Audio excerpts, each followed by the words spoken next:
My name's Fatuma, and tonight's event is about audio and activism, and there'll be like discussions on like inclusion and accessibility. And I just want to sort of introduce our guests.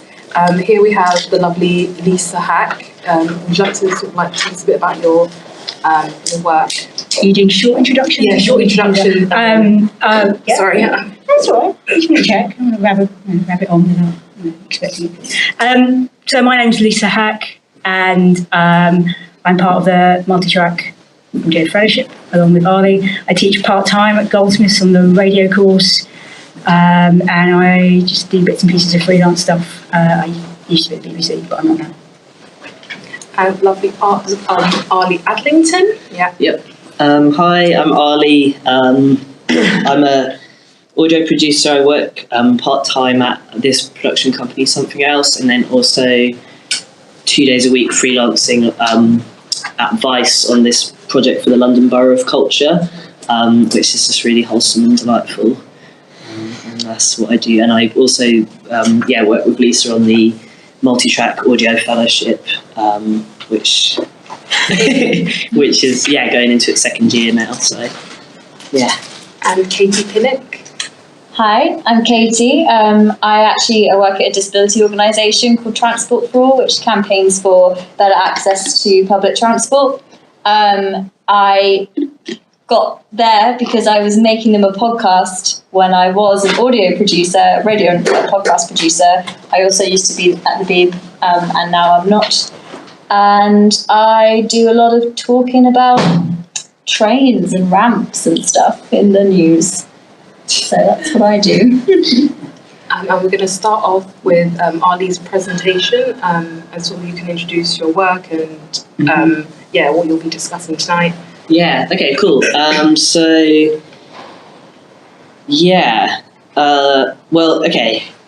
just decided, I feel like all of us interpreted this thing in probably different ways, and none of us know exactly what everyone else decided to do. But I just made a decision that I was going to talk about the fact that the UK media is having a transphobic meltdown. I don't know if that's a thing people know about or have noticed, but that's what I'm going to talk about, and then hopefully talk about that in the context of audio and maybe some concrete thoughts that I have about what we could maybe do about it as audio people. It's here are my slides. Basically, trans people are less than 1% of the population. It's kind of hard to estimate how many trans people there are, but it's some very small number like that. But there's a very disproportionate amount of media coverage and scrutiny about trans people, which is maybe something some people might be really aware of that and have noticed it, and other people just might not have noticed it at all, and that's fine either way. But it looks like things big broadsheet newspapers putting out at least an article a week about trans people and things that are going on apparently in the world of trans people, stuff around laws and gender in society, I guess. And it looks like a lot of TV coverage and stuff on the radio, and just what I think feels like a very disproportionate amount of coverage for the size of population that's being talked about. That's a thing that is having definitely a material impact on trans people's lives. It's whether or not you've noticed that it's happening, it's definitely hampering things for this quite small, very marginalised population in the UK. So one example would be there's one bit of law around trans rights called the Gender Recognition Act, which is supposed to be being reformed because it's kind of out of date and not quite fit for purpose. And that's something that was agreed a long time ago by the government that needed reforming. And the reforms to that have been massively delayed because the media coverage around it kind of gave the government basically cold feet about moving forward with that reform. And the same is happening in Scotland. The same piece of the same act of parliament is being delayed for kind of similar reasons. And then even just this week, Tony Blair came out and said that Labour should like not touch the culture war around trans rights. So it's just like, I'm just saying all this really just to kind of show that it's like a thing that's happening, but I know like some people like might not be reading that stuff or seeing that stuff, but it's very noticeable if you are trans. And basically this makes no sense because trans people are amazing. This is just like my joke way of saying that like trans people are just like normal people trying to live their lives and, you know, historically quite marginalised and probably be quite good if just we had protections and rights and stuff. And I don't think that's like a super controversial thing, or it shouldn't be, but it seems to have really blown up in the UK in particular. It's quite noticeable, I think, if you compare it to like the media in other countries, that it's very hostile here. So, yeah, like the thing I wanted to talk about in that kind of context of that is that the stories, when we tell stories that kind of touch on gender in some way, it really matters how we do it, and it's not neutral to kind of ignore the context of the UK media right now. And yeah, basically, like as content creators, we have an opportunity to like either reinforce the status quo or to change it. And I think it's like a thing that everybody should be thinking about, because the way that you talk about gender, it's not just when you're talking about trans people specifically, but actually when you talk about anything that has to do with gender, there are ways you can talk about that stuff that's like inclusive and that acknowledges that like trans people exist in the population, and there are ways you can talk about it that are really excluding, and that's kind of what I mean by like reinforce like the status quo, I guess. And so yeah, something that I think about a lot is kind of when you have like any, I guess, marginalized population, like not just trans people, but like any population that's kind of marginalized in some way, it's like really easy to think of it as like, this is just like the way it is for that group of people. But actually, I always think of it like marginalization is like a thing we do to each other, like, you know, pushing one group to the edge of society and being like, don't worry about them. Don't center those people's needs. Like that's the thing that we do to each other. So if you're like thinking actively about how can I like not reinforce that, then that's how you like make stuff better. I think it's just like in small incremental ways. So yeah, basically like my thing is that I think all of us that are like telling stories in like any medium, but I guess like we're probably all audio people here, have an opportunity to normalize a different way of talking about gender in general and trans people in particular.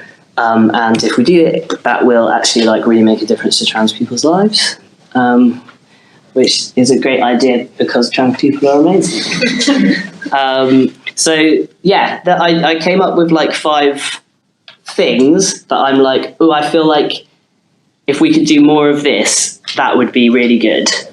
And so, because I just was like, you're meant to have takeaways. So these are my like 5 things I think I'd like to see more of in audio. So one is trans people getting to speak for themselves about their experiences. So I think it's like really easy to like, like there's all kinds of people you could bring on to be like, talk about this topic, but actually like, and I think the way you ask questions of people as well can be very like, what debates you're seeing in the media and things like that can really shape the questions that you decide to ask a person. And actually, I think it's like way more interesting, apart from anything else, to like let people talk about what's actually interesting to them. And that was like, just to like slightly plug something that I worked on.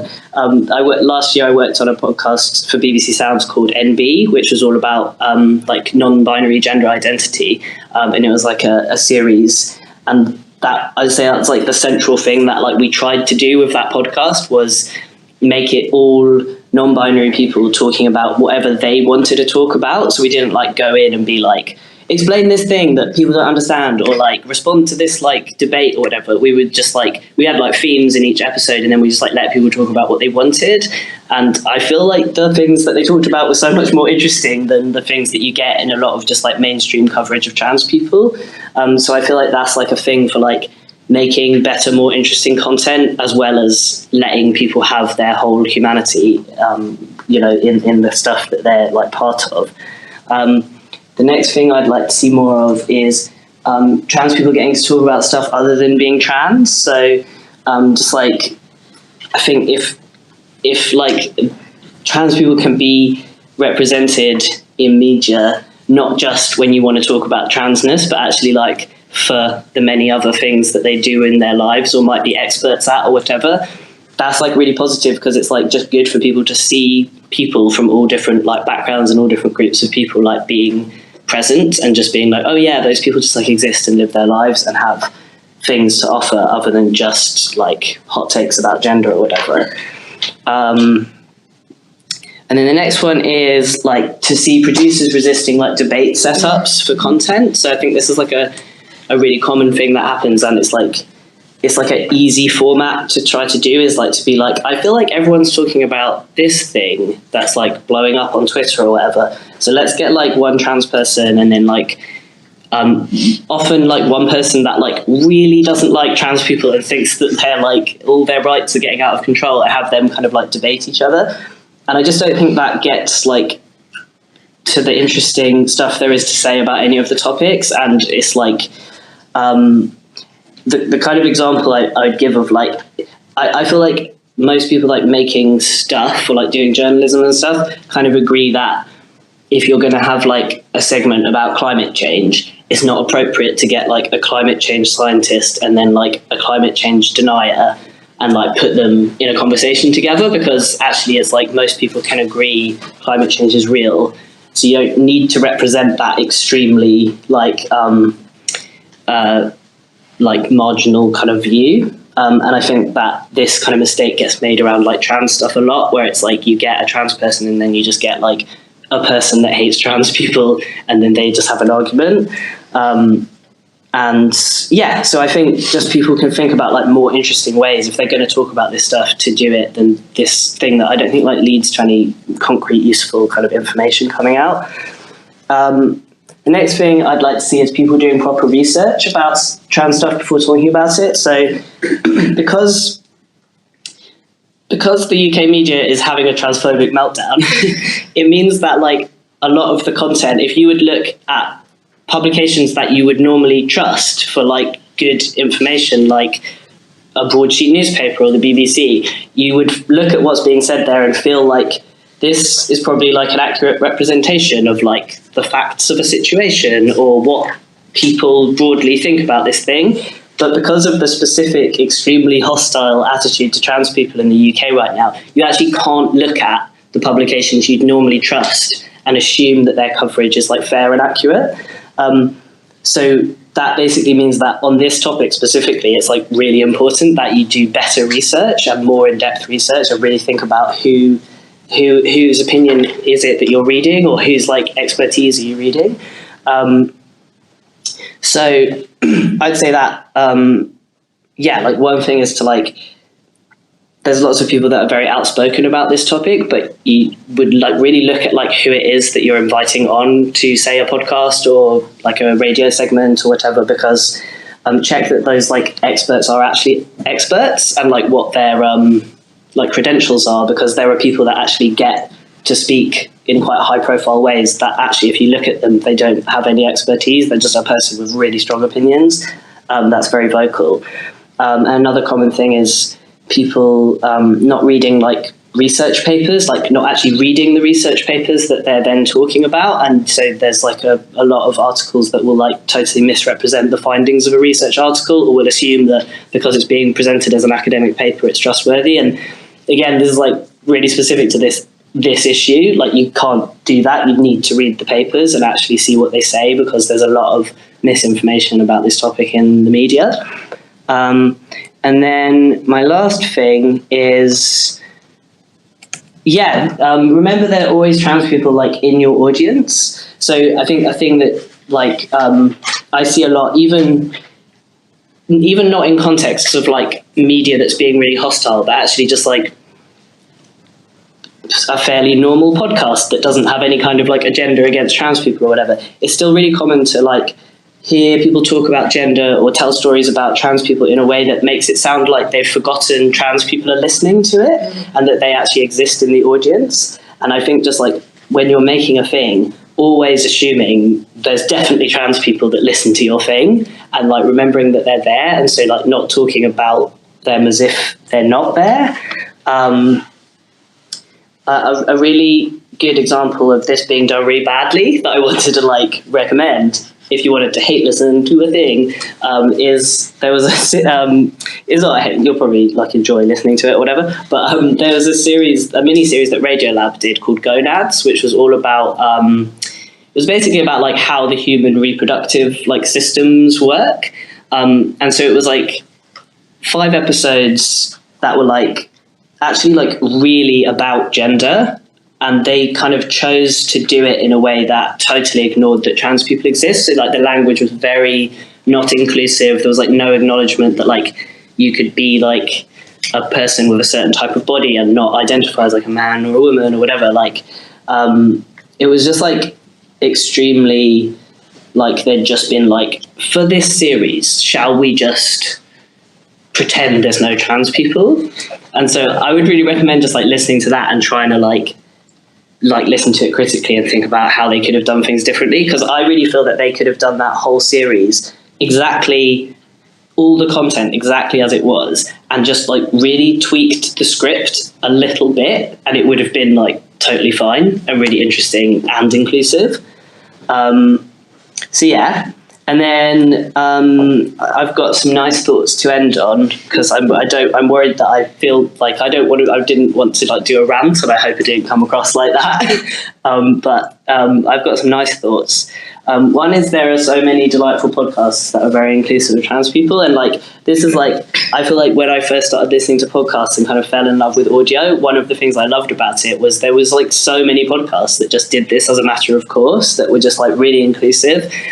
And it felt so nice to be able to like consume media that like most of the time it's like the best you'd hope for is just like nobody's thinking about trans people, so they're not being like actively shitty. But there was loads of podcasts that were just like really inclusive and so nice to listen to, and that's one of the things that I loved about audio. Like for example, I suppose I should like give examples. Things like Another Round. I remember really noticing it in like Two Dope Queens, if anyone listened to that. The Illusionist is like so good for that, and there's lots of others. So basically, audio is nice. I don't think most people are transphobic. Like, this is like my opinion, but I just feel like walking around in the world, I like so rarely encounter the type of like hostile attitude or like just concern about gender that you would think there is based on all the press coverage. So I just think it's really important to remember that like most people probably are just like not thinking about trans people at all, or if they do meet a trans person, they're just like, okay, cool. And like I think when we make stuff, that's the attitude we should like represent more, just like neutral to positive. And yeah, podcast audiences, I think this is my like personal theory of like why there's like lots of podcasts that are actually really inclusive. I think it's to do with the fact that like that your audience like opts into your content. Like you're not like just broadcasting a radio program into someone's kitchen and like anyone could hear it, and so you've got to think about all the different types of reactions. I think people kind of like opt in, which means if you're making podcasts, you just like have a choice to decide what type of podcast you want to be, and you don't have to like kind of pander to people's whose opinion you're worried about, because they can just not listen if they don't want to.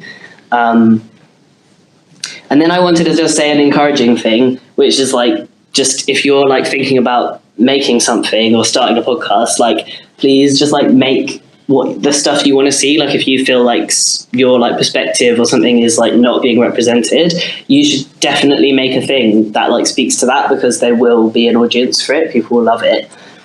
And then lastly, second to last, I just wanted to say, are you a trans audio producer? Do you know any? If you do, please send them to me, because I'd like to be friends with them. I don't like know very many, and I'd love to know more.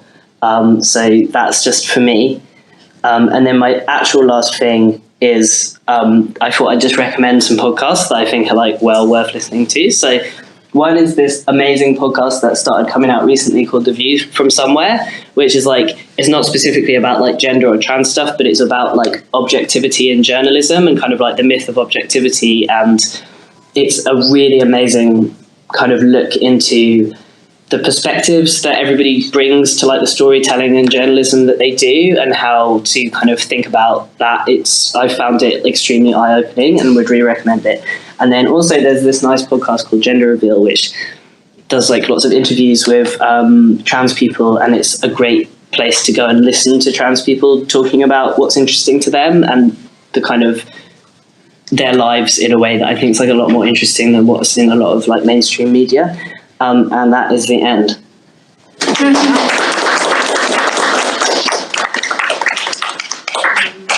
We'll move on to like the next panelist, and then at the end we'll do Q&A, if that's all right. Do you want to go next? Oh. Yeah, that's fine, unless Katie has a burning. You go for it. Yeah, so what I wanted to talk about was, I was thinking about audio activism, and I had kind of different things popped into my head. There was obviously the stuff that we're doing with multitrack, which is like one thing about making professional audio specifically more accessible to people. But the other thing was actually making actual audio accessible to people for the 1 in 6 people in the UK who have a hearing impairment. And sometimes I listen to things and I think there's a thing if like stuff is off mic or stuff is not mixed very well. It's hard to distinguish voices between background music, which can be quite difficult.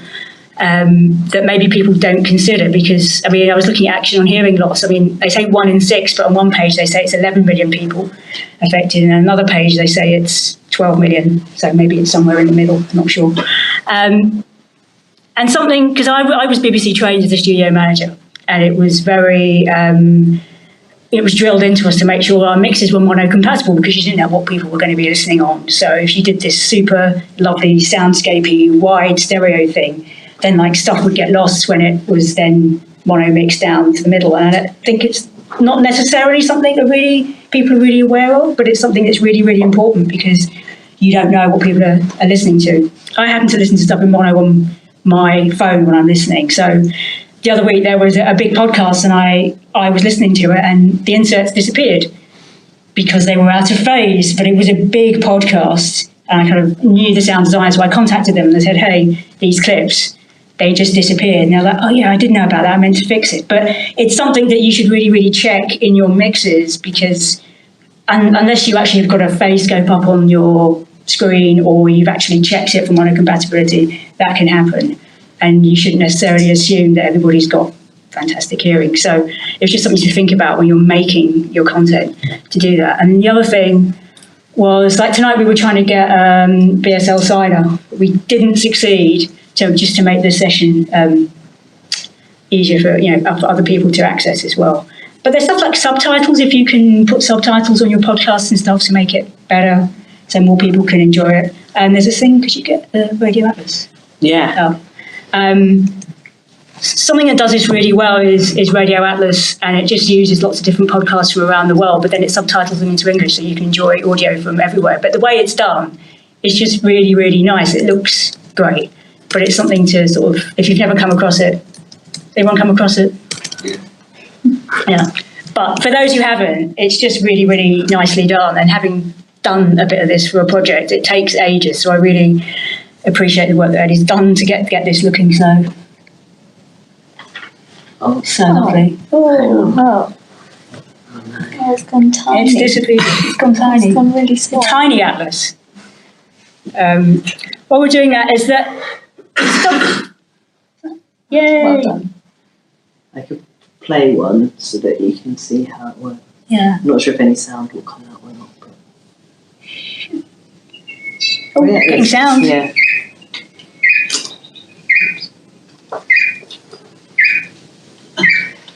Hai, you do buku ni. Rai puna nyawa jida. Adilanya. Rai ura adilanya. Mai rating ari. Ita. Pidala nyawa. Nindirewa. You do buku ni pidala nyawa. I just love the way it's actually well timed and done, but I mean, you can do that in the same way, even if it is in the same language, but that just makes stuff much more accessible, which I think is really, really good. What was I going to say? I've got some notes here, excuse me. Yeah, and then I also just kind of talk a little bit about multi-track in case anybody hadn't really heard about it. But, you know, we've got one of our fellows here, one of multi-track 19 people here. But I don't know if everyone has heard about it or knows about it. Yeah. But, I mean, it was just, as I said, we were just, in terms of audio activism, we were just a group of people who met at an event organised by Cathy Fitzgerald, and we all gravitated to the same discussion points. But that doesn't mean we always agree on everything when we have meetings. So, you know, part of that was, if you want to do something that's to do with activism, it doesn't mean you all necessarily agree on everything, but you all agree that you want to sit down and change something, which is what we all wanted to do. I'm speaking on your behalf, but my feeling is that.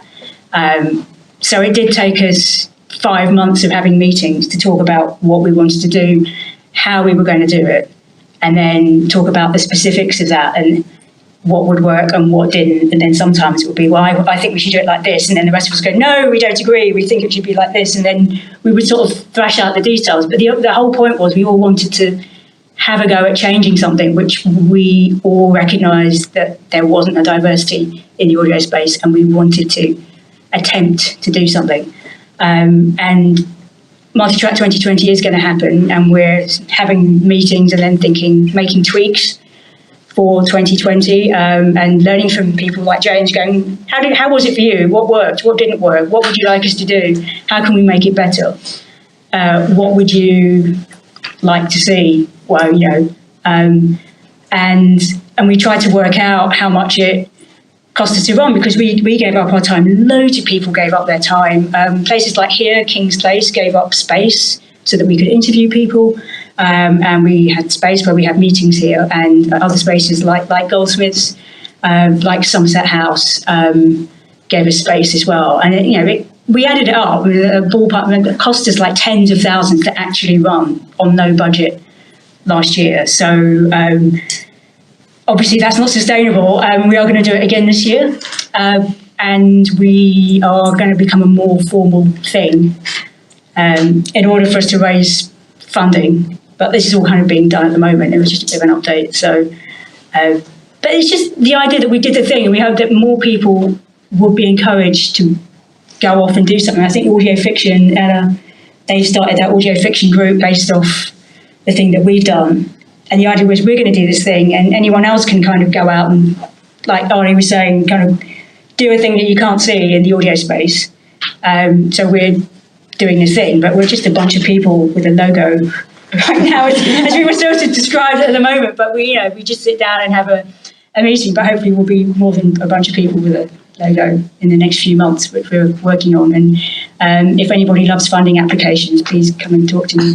And that would be really, really helpful. Don't really think I have anything else to say.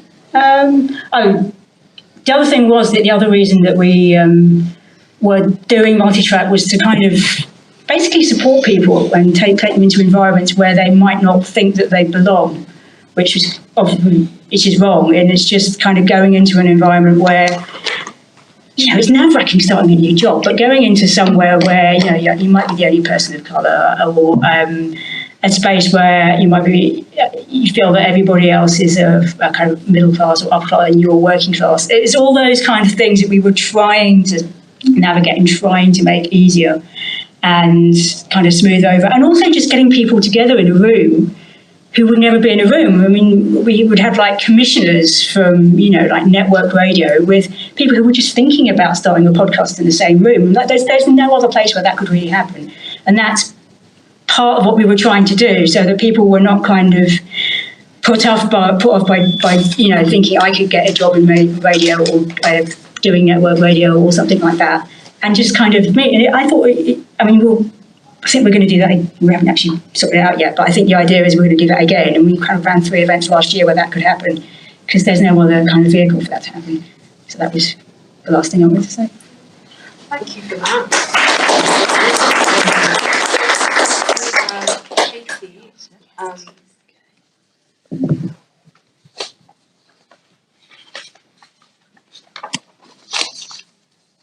we'll just give a few seconds for the slides to come up. Yeah, actually, I'd love some.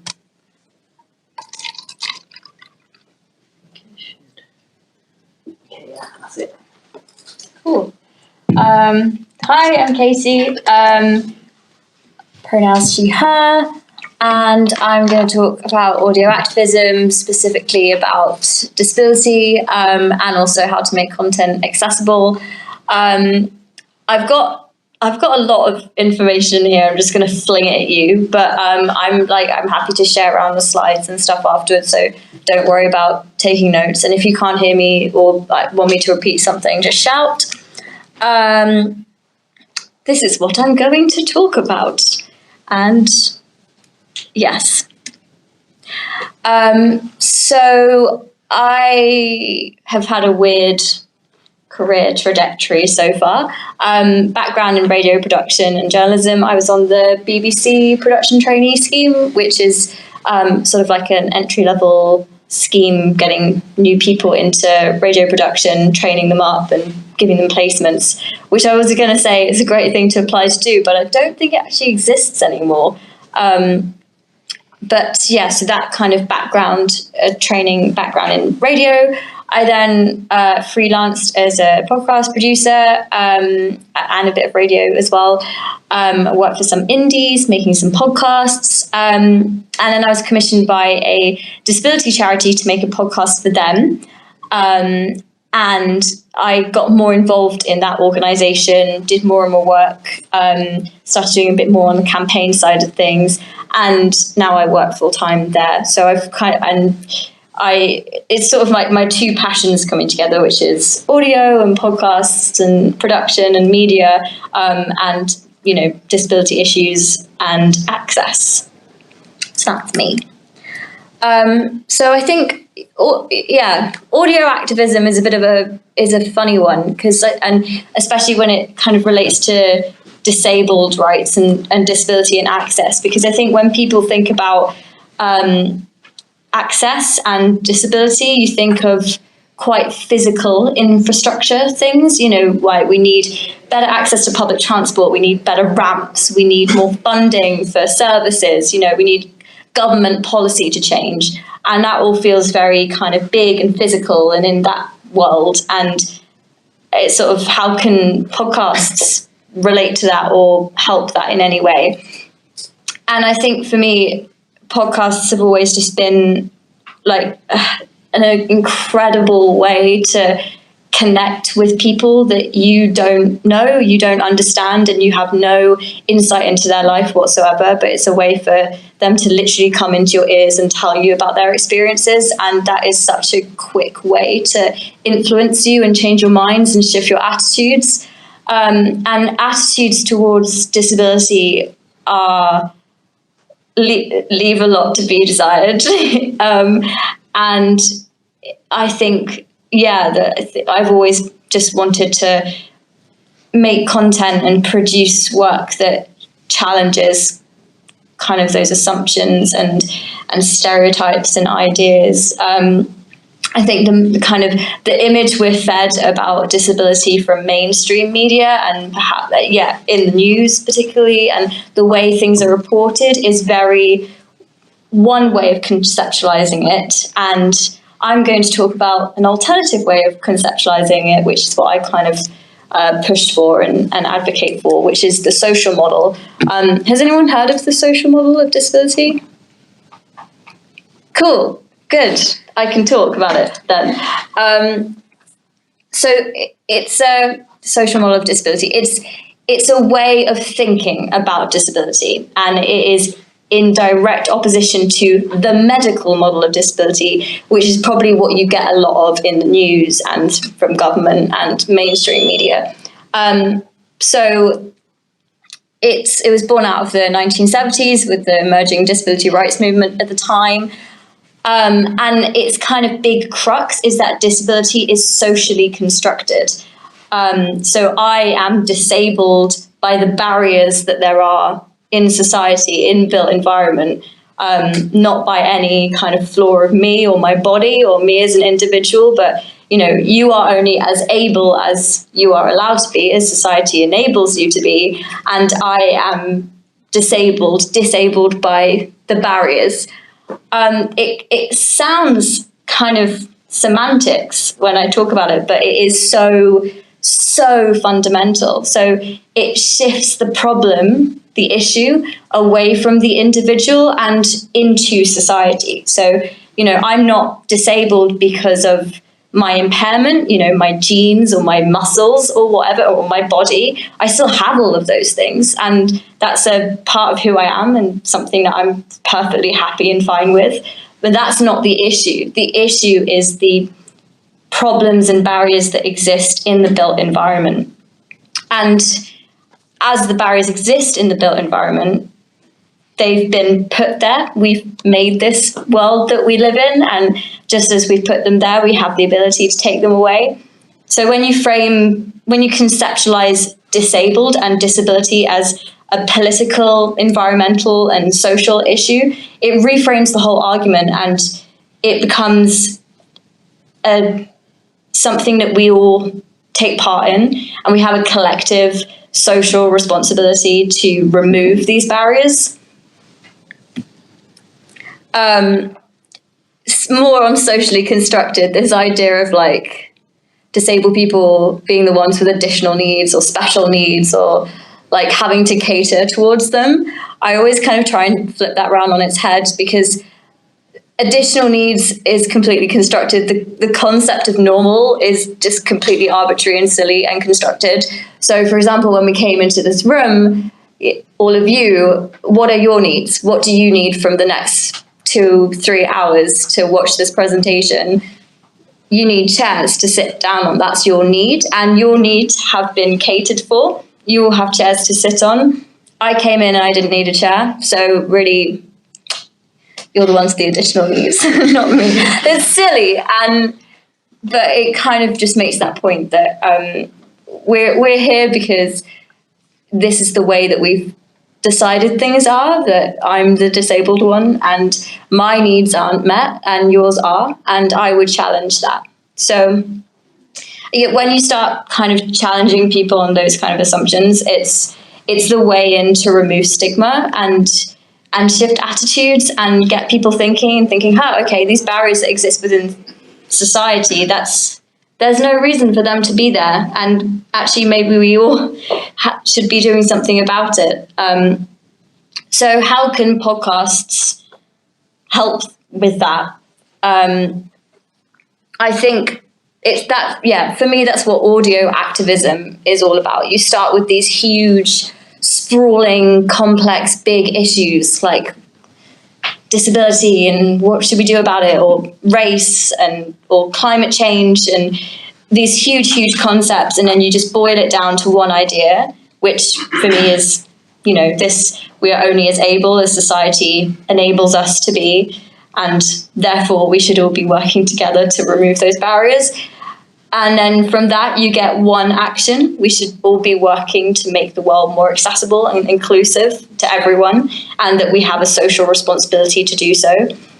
And that idea, you just kind of, put it out there, broadcast. So how do you get people to care?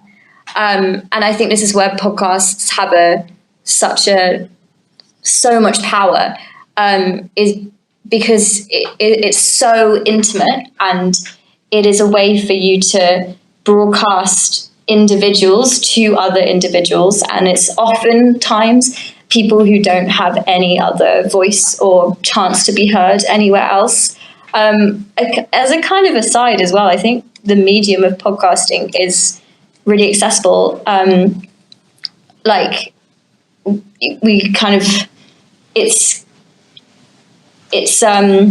not, I was going to say it's easy. It's not easy, but what I mean is that it's accessible in that you don't need all of this super fancy equipment and training and skills to pick up a phone, record something, put it together and start trying and doing something and messing around with it and learning.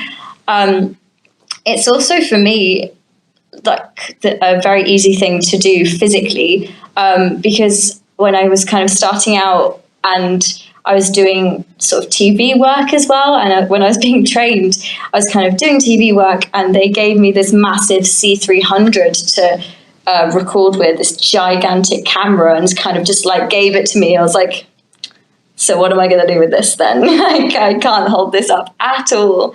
And, you know, microphones are comparatively lighter and easier to transport. Means you can get into more places as well. You can record anywhere. And also people are a lot more willing to let you in with a microphone than with a big camera and lighting setup. And I think people are able to open up more in front of a microphone having a big camera in your face. So, yeah, podcasts are really great for that. So I've made a podcast for Transport for All, the organisation that I work for. It's called How We Got Here, and it's me interviewing a famous disabled person while we make a journey together on public transport, which is just about as ridiculous and logistically nightmarish as that sounds. But I was really interested in this idea of how far we've come for disability rights in this country. I mean, the first sort of legislation we had on it, the Disability Discrimination Act, was came about in '95, which was the year I was born.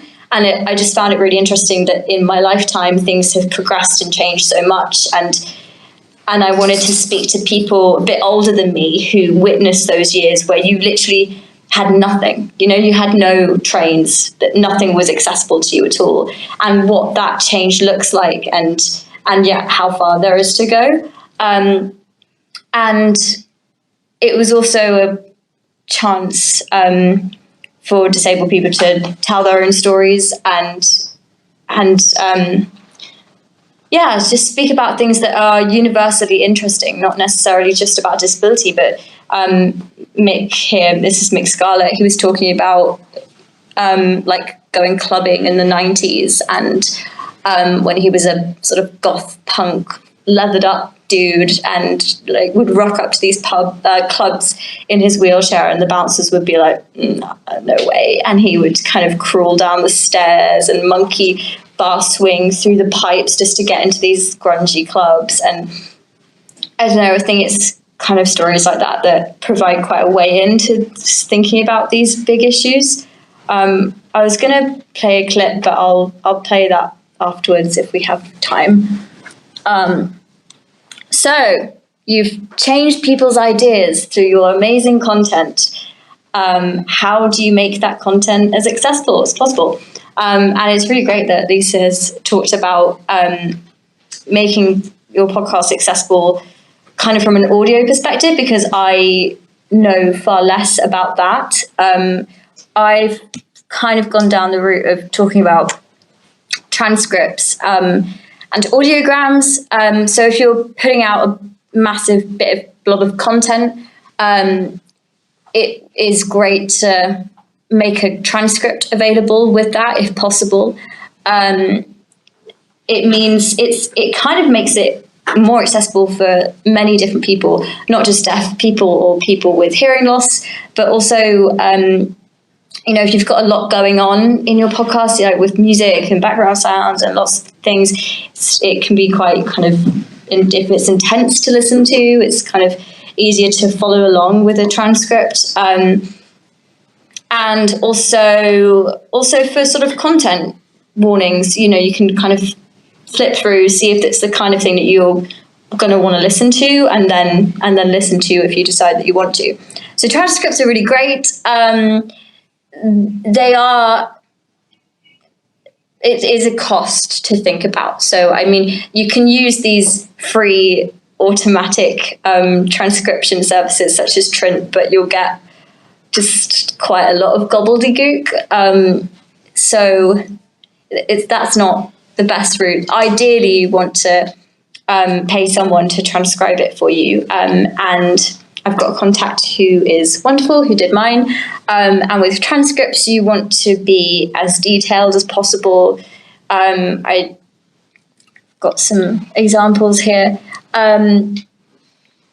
It's sort of giving the nuances to of the audio in the text. So kind of, you can see there it says "giz a kiss" instead of like writing out "give me a kiss." You know, it's like getting those idiosyncrasies. And I don't think it's in this example, but I really loved how the transcriber differentiated between a laugh and a chuckle. I think it just like details like that were really nice and really important, because otherwise you lose the meaning and the vibe. And here's just an example of how you can transcribe music. And I love the level of detail here, like upbeat music plays with a strong bass line, cymbal hits, hand claps, and then horns. Like, so specific, and it really kind of evokes a sense of what's going on. So that's really great. And then moving beyond podcasts, when you're marketing your podcast or putting out kind of extra content on social media, here's my plug to say, remember to describe your images on Twitter. So if you use Twitter and Instagram, you can do it for both. It's a text function.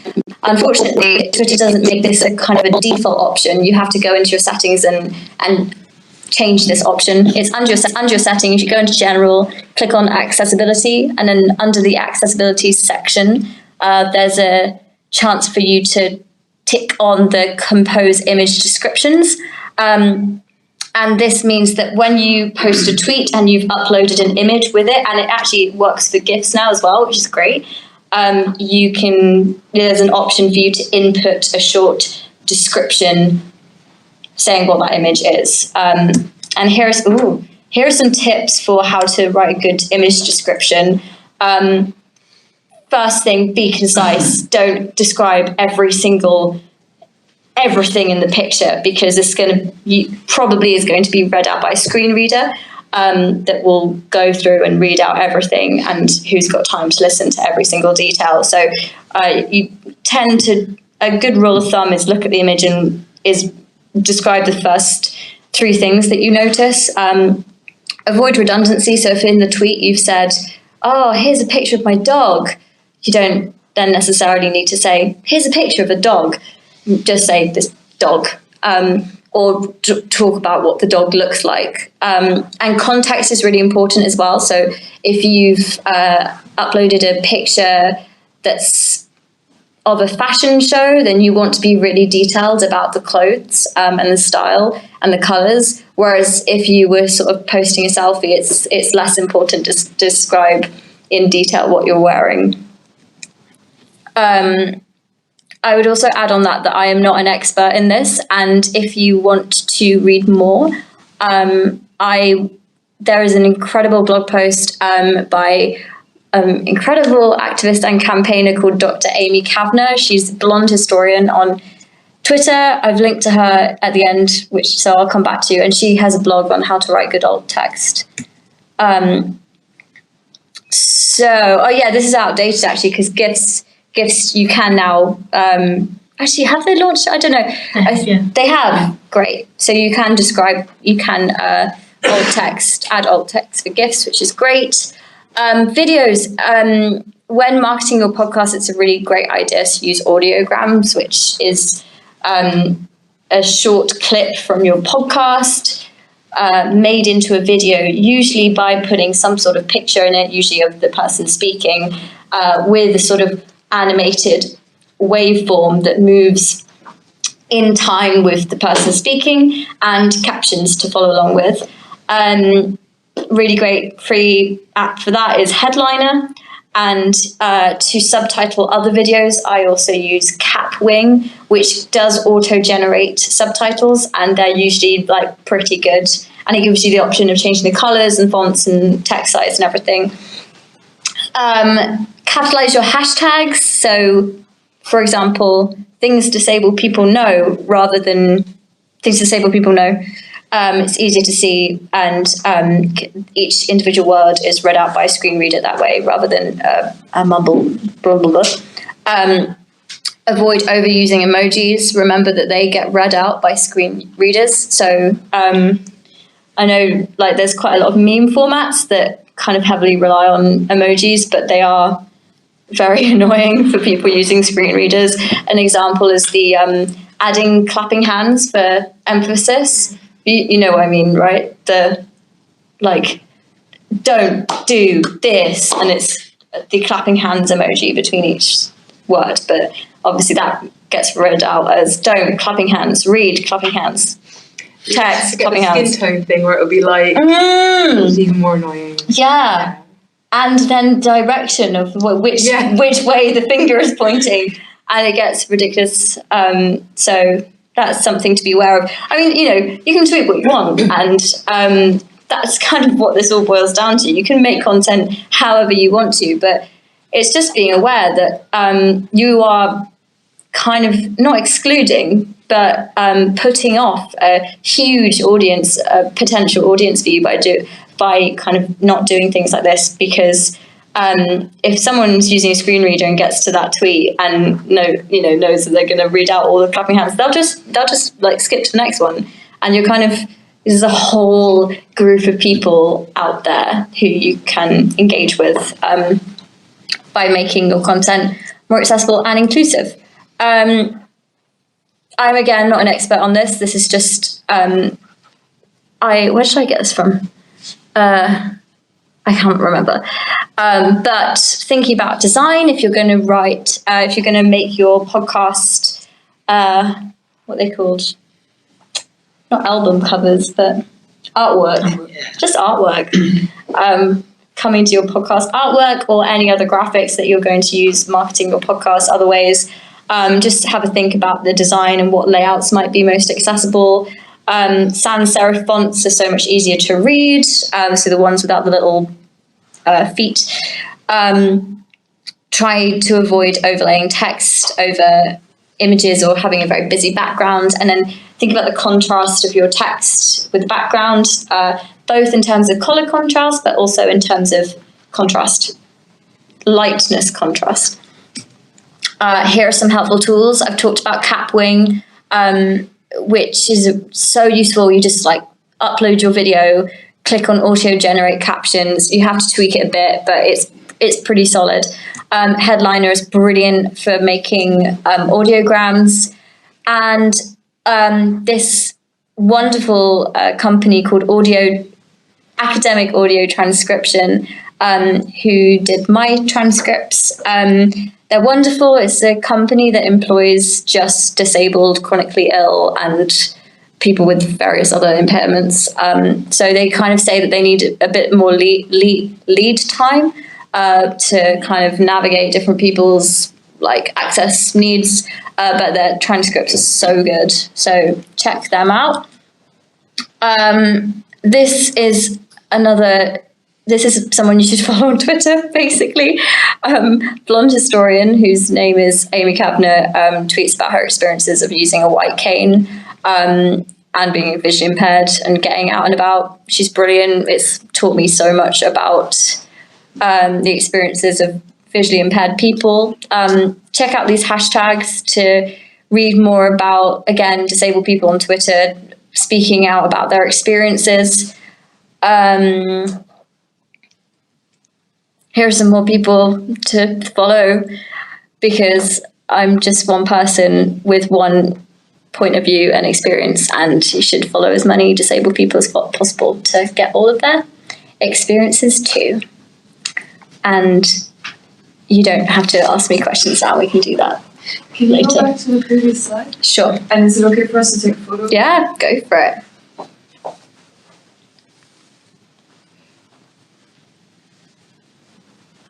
I was going to say, I want to ask, so we're going to go to questions now. I just wanted to ask each one of you a question before we take it out to the audience. Sort of like following on from Arlie's presentation, it'd be interesting to see, like, because these are conversations I've been having with my friends about like the whole hysteria, and seeing Tony Blair's comments a couple of days ago just seemed very, very weird, and then seeing just seeing very mainstream journalists, and even seeing some very mainstream, I'm not going to name them because I don't want to give them publicity, but very like high profile people who apparently have been cancelled because of their transphobic views, then going on to like really big platforms and kind of talking about these issues, like as just to kind of think about like what conversations should we be having, like in terms of, you know, particularly me, like how do you like as an ally have these conversations, challenge like these discourses in a way that kind of makes it safer for the more vulnerable? Because those are my big concerns, is that like, you know, there are these conversations that are being had, like, and I think about like my own experience having people assume particularly like what my gender identity is, or like what or how I may like, and then will like sort of, the thing I'm trying to say is like they will, I've had an incident recently where there's like an activist space where like a woman like was saying really transphobic things and assumed that like I would share those views. And so the thing is like, how do we then challenge those things, those conversations? Because for me, I feel like sometimes like, and maybe other people feel where like they don't feel like they've got the knowledge for starters, and even like in discourse about like disability rights, how do you like challenge those, particularly like those more prominent voices, and how do you like, yeah, that's big. That's a big ask. I realise now that's a Small really question. Sorry, I'm sorry. No, it's fine. I think yes, it is really challenging. I do think that like with the kind of the way that the stuff that gets talked about trans people is like it. A lot of it is like not logical if you break it down. Like a lot of the arguments that people make are like very not logical. Like I think a lot of the, like you were saying, kind of hysteria is like around the big, I guess, like talking point that gets pushed to try to make it seem like a legitimate thing is like the idea that, I mean, it's mostly focused around transphobia against trans women, and the idea that it's like there's some safety issue around like men accessing women's spaces. It's really difficult because part of me just wants to be like, it's maybe not useful to like, if someone's really like on one about that, I don't know like how far you're going to get trying to like engage with it. But I do think like the logic behind those arguments just like does not hold up. It's not like supported by like any evidence, and if you kind of try to follow it to its logical conclusion, it's just like doesn't make sense, because it's like, what are, you know, like, I don't know, people are worried about like men coming into like women's toilets, and it's like, but that's like it just seems like everyone's got a gender neutral toilet in their house, and it just seems a bit odd that those conversations are being like. This actually happened. You know, I was at the radio festival and I met this academic, and I can't remember how it came up. It might have been something to do with me talking about my masters or something. And then she seized upon it and kind of said, "Oh, I really want to talk to you about this thing." And I was like, "Oh no, I'm here to talk about audio. I'm not here to talk about the Gender Recognition Act." So I found a friend, and I just looked at her and went, "Save me." And then so she came up and she said, "Oh, Lisa, I need to talk to you about this thing," and then pulled me away from her because this woman had like loads of wine. I was thinking, I want to talk about audio and radio. I don't want to talk about this because it's not why I'm here, and like we're never going to have the same viewpoint on this. So I don't want to get into it. So I did just get someone to come and save me, and just didn't get into it.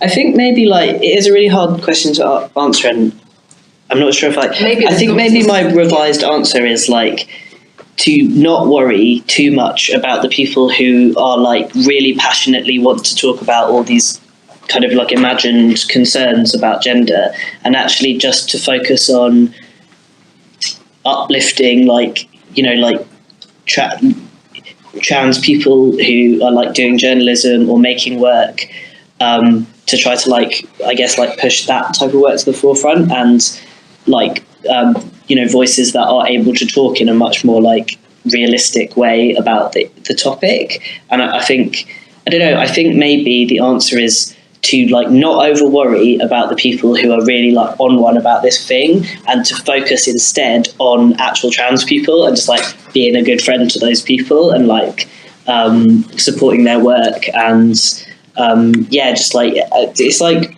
it is very hostile. It's like quite scary actually sometimes. It makes you feel like this is what everyone thinks, and I actually don't believe this is what most people think, the kind of really hostile stuff you read in the media. So I think my answer would maybe be like just focus more on like sending good vibes out into the world and like not engage too much with like the people that are kind of really obsessed with these kind of weird conspiracy theories. It's true. I think it seems like they're just going to have that conversation whether you're there or not. I think so, and I think the thing is that the way it is blown up in the media is it's making it seem like it's a bigger concern and conversation than it is for the majority of people, like in the country. So I actually just think like trying to like deflect attention away from that is probably the way to go. Yeah. I feel like I now feel really stupid because I feel like I kind of put you on the spot there. No, it's fine. It's not your question to like your but it's thing to solve. It's very difficult. I think it's like a really difficult thing to. It's a very scary time at the moment just because of the mainstream media. It's like just their utter hysteria and just seeing like really prominent politicians just like having the same, just having these, being given these platforms, and it's about like, I wish there was a thing called deplatform. I really wish it was a thing, but it's not, sadly. Yeah. It's kind of like this imagined right-wing thing. But like, I kind of want to talk to you a bit about multi-track because that's kind of how I sort of like got to know your work through that sort of, I'd like you to maybe talk a bit more about that, like in detail, like the processes maybe, and like particularly because in terms of like recruitment and how you get those marginalised voices into those spaces. I mean, we had 98 people applied last year, which was amazing, and we were kind of going out how many applications we got, and then it kind of shot up. There were about 50 or something a week before, if I remember rightly, and then it shot up at the end, and there were 98 who came through on a budget of £0 for advertising, £0. So what specifically? In terms of like, how do you, like, because you're talking about getting more marginalised people into radio. Yeah. It's like, how do you recruit those marginalised people? Because I think there's a lot of organisations that are really trying to recruit people, but they end up just getting the same applicants. It's like, even if it is like we're recruiting BME, working class, we're supporting LGBTQI individuals to come, it just seems like a lot of, and I say it's my own experience, it's like a lot of the people who come up will tend to be like, you know, a certain demographic of people who are the most confident to apply for those. I think it helps that we are a diverse group of people. There's 8 of us who actually, and we all come from different pockets. We've got a couple of people who are part of audio companies. We've got kind of people who are freelancers. You know, we've got Nikki from Transmission Roundhouse, Daisy, and there's like kind of me, you know, and I was South London working class background, so kind of having gone through that and having an idea of the feeling of that is to be in that industry while coming from that yourself. And also we talked a lot about the language we used on the website. So Arlie, the way we thought about the application process and thinking about what might people struggle with the application process, how can we make that process easier? How can we think if people didn't want to work, it was easier for them to maybe submit a sort of recorded version of their application. We thought in case anybody didn't want to or unable to kind of type it, or, you know, we kind of sat there and thought about what are the different problems that people might have. And also when the application process was open, it was to do with, if you have any questions, ask us. It's not just, this is not a test. Like whether you can do it, are you clever enough, or are you, you know, we're not trying to trip you up here with the application process. We want, you know, and genuine and outreach. I mean, it was a thing that was particularly important to me. The way that I got into the BBC was that there was a course running at what was then Vauxhall College, run with the BBC. And it was just, do you live in Lambeth? Are you interested in audio? And a teacher of mine knew I was interested in sound and music and stuff. I said, oh, you might enjoy this. So I had 2 weeks out of my A-levels, went and did this 2-week course, learned how to edit tape and make radio programmes, lugged a euro down and it was during the BSE crisis, I'm showing my age, and went and interviewed people about, you know, mad cow disease, you know, lugging this euro down the road, and learned how to cut tape, literally. But I never knew anything about that. And it was to do with outreach and learning about that. And I don't think companies do enough of go out, come in. It's kind of like, oh, we're up here. And then people don't feel like it's a place they can go and work. So I wanted to put more outreach into it. So part of what I do. So I do outreach and I do the social media accounts for Multitrack.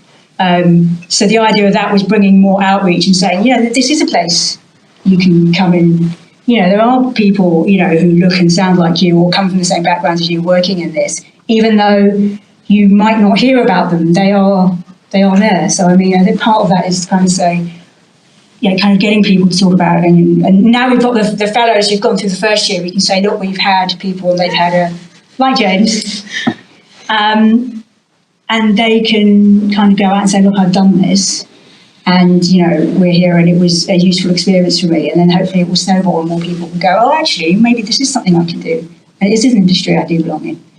I think it's kind of the thing where it's like, if people want, they actually want you to speak to you, and I've found out as myself, trying to work in audio, is that, if you send out things, you're not necessarily going to hear back from people. And I went to one of your outreach events. It was really great, being with people again who are commissioners, and then literally people who've never had any audio experience whatsoever, but just really interested and engaging, and sort of breaking down those discussions, so it's much easier to sort of access. And so people kind of know, okay, we might not be able to have the opportunity elsewhere, but now we have an opportunity to speak and hopefully get to know each other a bit better.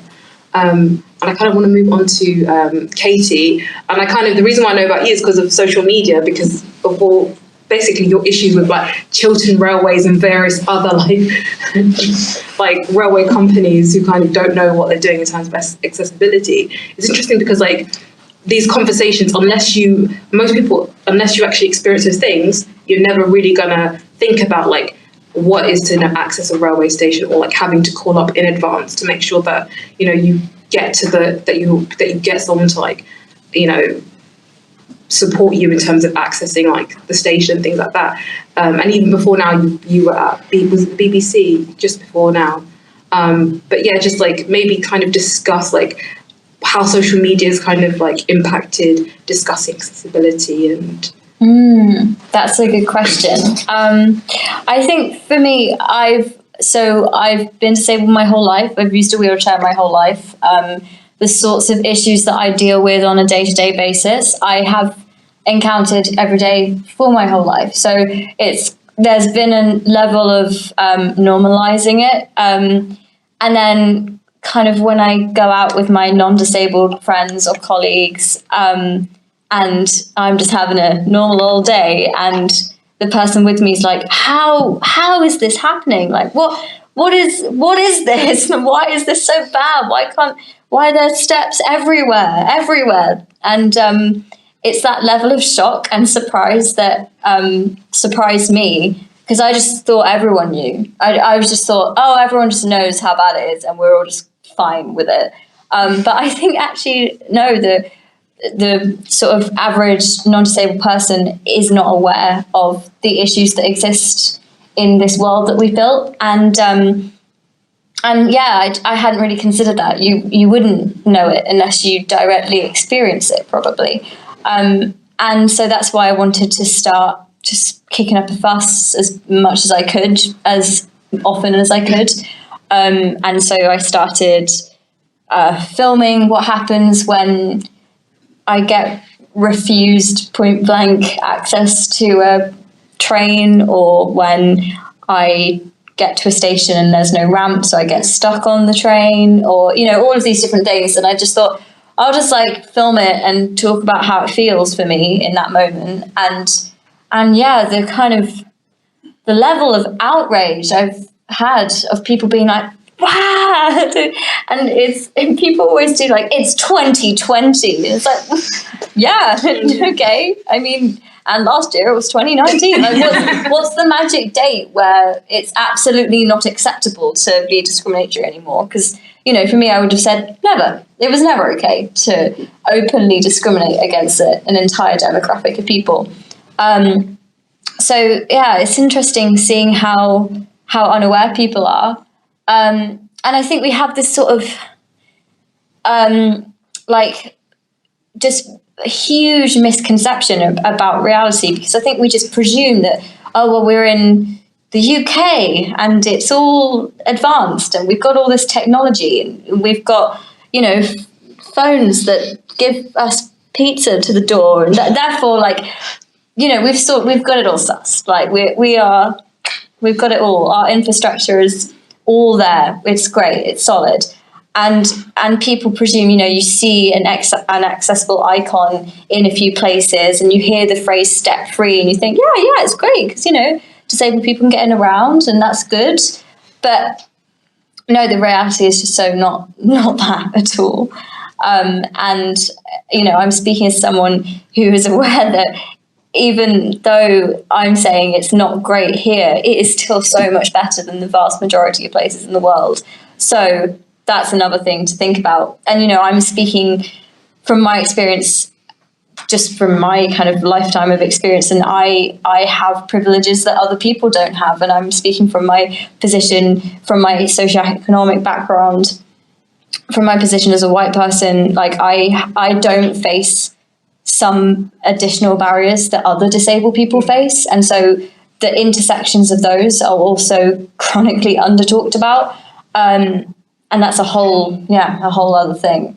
But social media and podcasting has been so important into just reeling it back in and being like, hang on, guys, don't get away with it. Don't get all complacent that everything's fine, because it's not.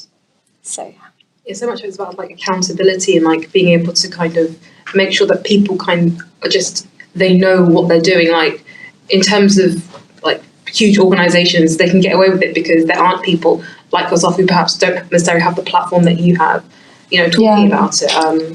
And it's exciting to see that there is this change, but maybe it might be just like a bit of like social media, like fluttering of outrage, and then, suddenly like it will die down and they'll be like, no. Yeah. So, like, I mean, I don't know. I don't want to be too depressing and cynical, but, at the moment things are going backwards for access and for disability. I'm not going to go into the government, but I'm sure you can extrapolate what I mean. Legislation is going backwards. Just to use an example of accessible transport, for example, the DDA that I talked about that came into effect the same year that I was born, it set a deadline of January 2020 for all trains to be accessible. Not accessible like level boarding, just accessible getting a ramp out to get someone on the train. And that deadline came at January this year, and everyone went, oh, shit. Oh, well. and the government gave all the train operating companies an extension because it just doesn't matter, because access is not a top priority. So, all the work I do in social media and podcasting and trying to get people on board, part of that is to try and raise the profile a bit and put some pressure on. Like, I know that no one of you as individuals can like change the Department of Transport. I mean, maybe you can, go ahead, like you have my full support. But, we're talking big legislation, government level stuff. But it's having that pressure from people that I think is really important. thank you for that. So I just want to give everyone a round of applause. And we're now going to open it up to the floor. So if anybody's got any questions. Okay, do you want to go? We've all talked like a lot about language and I have to write down because I'm a bit dyslexic, so it's easier. I think it's like, so if you're a journalist or you're making something, or a producer, but you're outside of the community that you're making something about, like how do you tone test what you're making without being like exploitative, or just going and talking to like one person who is, of this sort of community that you're outside of? Like how do you tone test that without being exploitative and without kind of just hearing one experience? Is it just a case of like you have to go and just do the research and present it to lots of different kinds of people, but not take advantage of their labour and their time? Like how do we do that? That's kind of an interesting question that I have. I definitely think like one thing is that there is people that like do kind of like freelance work as like sensitivity readers and that kind of thing, who can like, if you're working for any kind of like organisation or like anywhere that like has a budget, would be to like push to be like there should be people like, I guess ideally like actually just like part of the team. Yeah. But if that's not possible, like maybe there's the possibility of like hiring someone as a freelancer to kind of like sensitivity read or sensitivity listen to drafts and things like that. And yeah, I feel like also just like, I think part of it is like, yeah, I think it helps to like surround yourself with, like Katie was saying, to like follow all these people on social media and stuff like that. It's like definitely helps to just like be really actively trying to hear like what people are saying and like take that stuff in, I think. But I feel like having people like on a team is like super ideal. But it's really hard because I feel like everyone's like a lot of the time managing with like limited resources.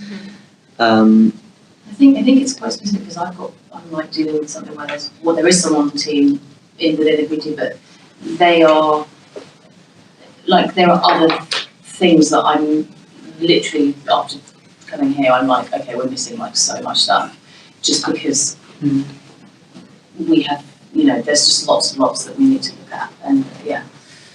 It's a really good question, and you're right, language is so important to, when we're having conversations like this. I think on a small level, when you're talking about how people should be introduced or referred to, it's always obviously a case of asking them, which is, it sounds obvious, but it doesn't happen. Like I've literally been at the BBC today, and they don't ask me, okay, so what words do you use to describe yourself? They just presume, and I've been introduced as like a woman who has disabilities or blah blah blah, and I use the term a disabled person because it's called identity first language. I don't shy away from it.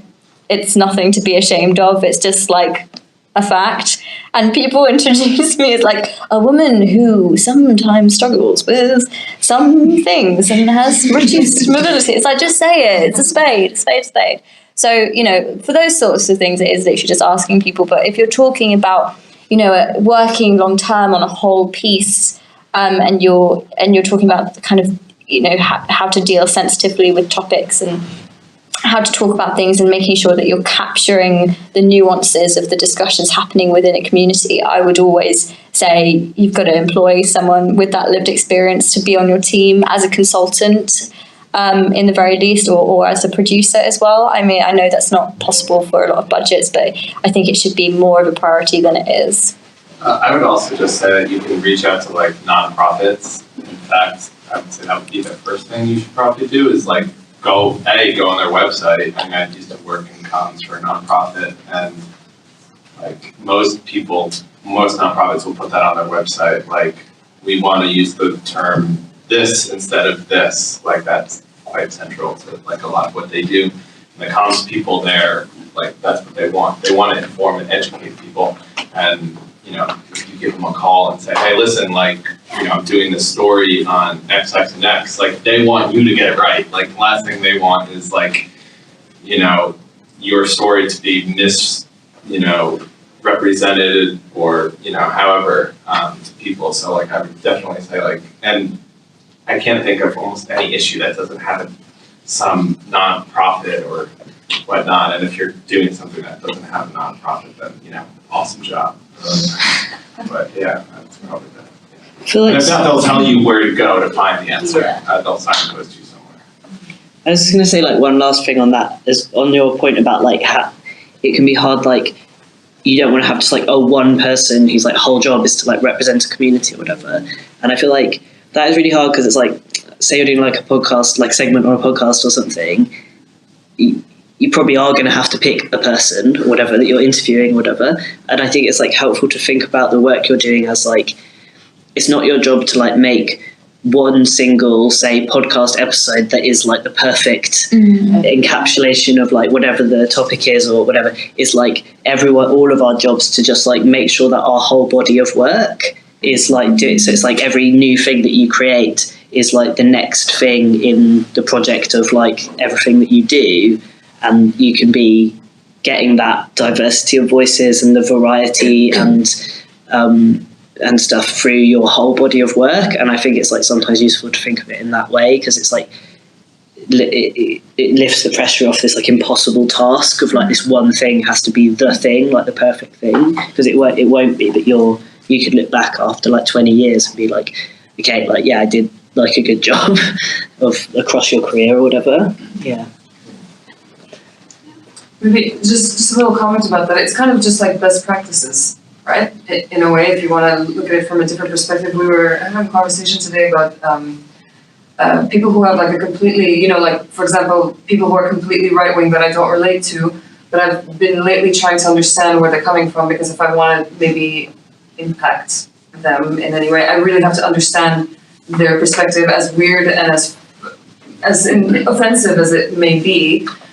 So I've given myself the task of just maybe listening a little bit more, and then maybe adopting their not adopting their perspective at all, but I mean like just trying to talk to them in their language. And sometimes I think like these kinds of things, people are, like you said, like most people have just no idea what it's like for a disabled person to go around. And I've been recently dealing with like a muscular and nerve issue in my arms, and I'm now learning really how hard it is to get around without that stuff. And mine is not degenerative, thankfully, but I'm seeing that people have no idea how to go around this stuff. But if you speak to them in their language, like if you speak from like a business perspective, it's best practices, and maybe that sounds interesting to them, or for some reason, you know. Sometimes I think it's helpful when you're at a disadvantage to kind of just try to like go around it in a way that will seduce them. Or, I don't know. The expression I heard recently was calling in rather than calling out. Yeah. I wish I could remember exactly the definition of it, because it was really good, but instead of sort of pointing your finger and going, that's wrong and here's why, it's actually kind of like being more gentle about it and having a sort of more inclusive discussion about, you know. The other thing that they said was to just assume best intentions of people, of your audience. So yeah, that, I can't remember the exact definitions because it was very well, it was much more articulately put than I can manage now, but it was calling in rather than calling out, and that, I remember thinking that was very, very interesting. There's a talk online from a group called On Our Radar, and they are all about collaborative journalism. So the way that a lot of journalists are trained, and I went to journalism school, is so you're the journalist and then they're the contributor. And On Our Radar, I've done work with them, and what they really taught me to do is to see things always as co-productions with whoever you're making it about, rather than, you know, the parachute situation. So they've got like free online toolkits if you want to look at them. Like it's hard to enforce because it's an ongoing thing. But one thing that I found super counterintuitive is the idea of ongoing consent, because you have that with ultra vulnerable groups, but like, I guess what I don't know if On Our Radar argues that, but what I would argue is like, if you have any sort of group that is underrepresented in the media, you need that. You need the ongoing consent before you put anything out. You're not there to like cross-question Boris Johnson if there's someone who is in the media like portrayed properly like once a year. So it's the idea that the person that you're representing is happy with what you're putting out. Sorry, that wasn't a question. It was called On Our Radar. They're like a not-for-profit based in London Bridge. Any other questions?